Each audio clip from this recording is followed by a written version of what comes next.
اگر میری آواز مقبوضہ کشمیر تک پہنچ رہی ہے یا پہنچے گی آج نہیں تو کل، کب تک یہ پابندی لگائیں گے؟ کب تک ہماری رسائی ان تک نہیں ہو پائے گی؟ تو میری آواز آج پہنچتی ہے یا جب بھی پہنچتی ہے، واضح طور پر پاکستان کی آواز ہے، اور اس آواز کو ان نے 14 تاریخ کو یوم آزادی کے دن واضح طور پر سن لیا ہوگا کہ پاکستان کے شہر شہر میں ان کے ساتھ ہمدردی اور یکجہتی کا اظہار کیا گیا، اور انہوں نے دیکھ لیا ہوگا اور وہ دیکھ لیں گے، اور جو بیرون ملک رہتے ہیں کشمیری،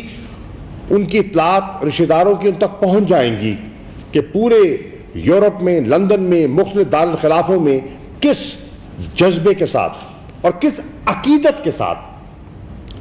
یوم سیاہ جو ہے وہ منایا گیا اور ان کے ساتھ اظہار کیا گیا۔